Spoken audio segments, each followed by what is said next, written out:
मैं ये भी जानता हूं कि आप इस सृष्टि में विष्णु के महानतम भक्त हैं, और मैं चाहते हुए भी आपसे घृणा नहीं कर पाता। आपने महारानी की रक्षा करके। बस बस असुरराज, और कुछ कहने की आवश्यकता नहीं है। आप इस बात को इतनी बार कह चुके हैं कि मुझे तो कंठस्थ हो गई है। देवर्षि, महारानी कायदू ने पुत्र के जन्म तक आपके आश्रम में रहने की इच्छा व्यक्त की है, और मैं उनकी इच्छा के विरुद्ध उन्हें यहां से ले जाना नहीं चाहता। नारायण नारायण, बड़ा शुभ विचार है। यदि महारानी कयादू को मेरी कुटिया में सुख मिलता है तो ये तो मेरे लिए सौभाग्य की बात है। असुरराज, आप चिंता न करें, मैं उनकी यथा योग्य सेवा करूंगा। मेरी कुटिया में बीतने वाला हर दिन आपकी आने वाली संतान का हर संकट दूर करेगा। तो फिर मुझे जाने की अनुमति दीजिए देवर्षि।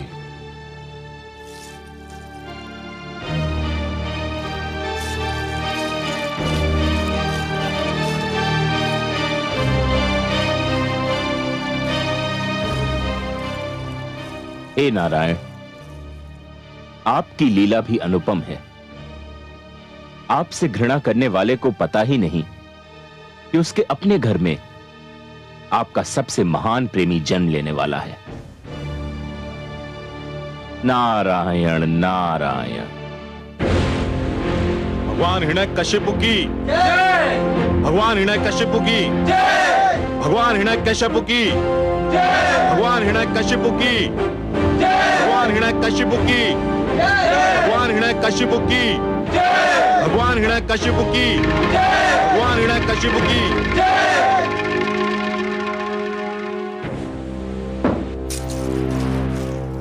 बधाई हो भगवान हिरण्यकशिपु, इंद्रासन पर बैठने के लिए बहुत बहुत बधाई हो।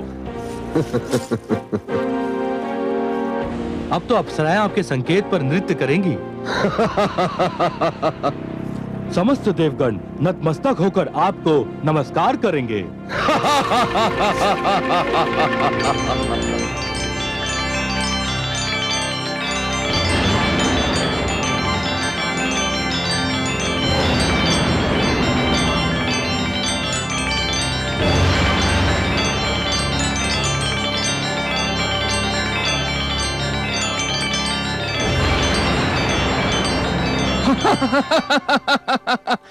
हाँ, मैं स्वरभानु हूं। विष्णु ने मेरा सिर धड़ से अलग कर दिया था, पर वो मुझे मार नहीं सका क्योंकि मैं अमृत पान कर चुका था। मेरा कटा हुआ सिर राहु बनकर और कटा हुआ धड़ केतु बनकर आज भी जीवित है और सदैव जीवित रहेगा। मेरी सभा में तुम्हारा स्वागत है स्वरभानु। धन्यवाद भगवान हिरण्यकशिपु, आपको कोटि कोटि धन्यवाद और कोटि कोटि बधाई भी। देवराज की तो वैसे कई बार पराजय हुई, पर उसकी जो पराजय आपके हाथों हुई है वो अपना कोई उदाहरण नहीं रखती है। ऐसी करारी पराजय तो दानवराज काल केतु भी उसे नहीं दे पाए थे। अब विलंब क्यों कर रहे हैं? विजय समारोह आरंभ कीजिए। इंद्रलोक की सुंदर अप्सराओं से कहिए आपके सामने बधाई नृत्य प्रस्तुत करें। आज तो हर्ष का दिन है, उल्लास का दिन है। हाँ, अप्सराओं को सभागार में लाया जाए।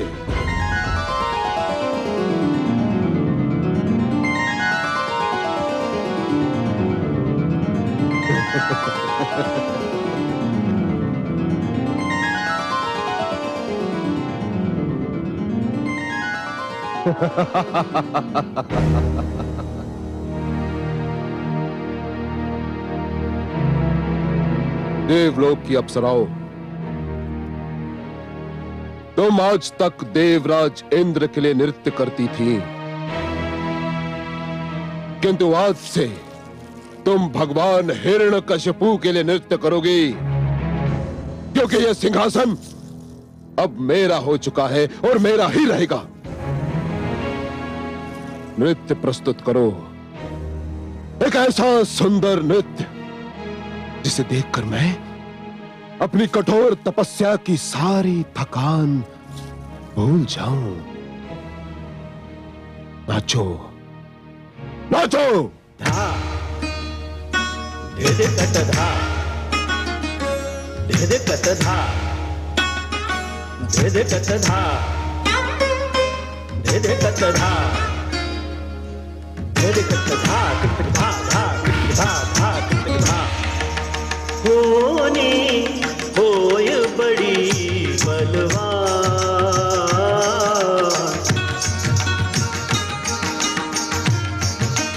होनी होय बड़ी बलवान। एक वरदान मिला पापी को, एक वरदान मिला पापी को, बन बैठा भगवान। होनी होय बड़ी बलवान। दिग दिगता दिग दिगता दिग दिगता धा धा धा।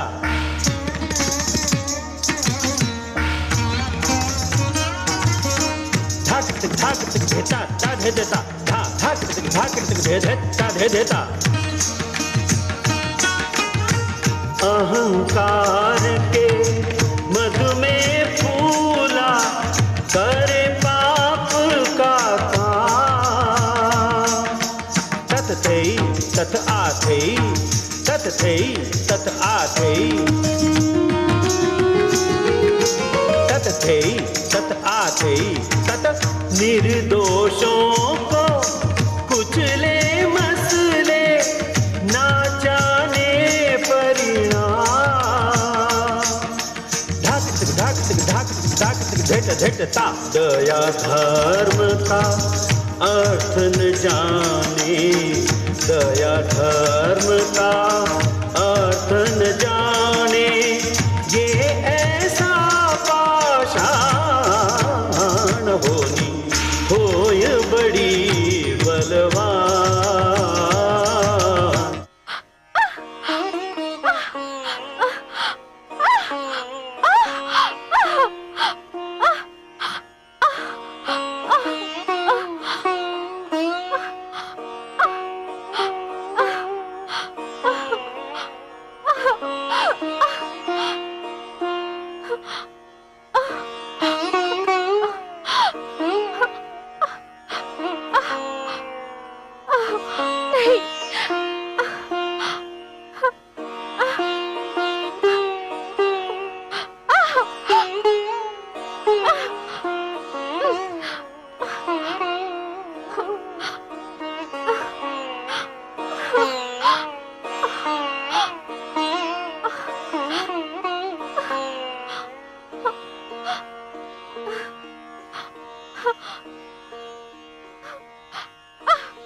हे लक्ष्मी नारायण,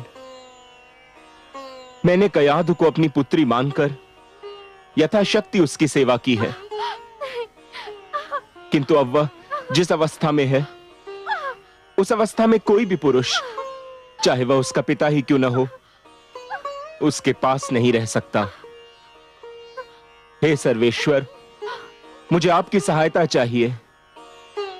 अब केवल आप ही मेरी सहायता कर सकते हैं सर्वेश्वर।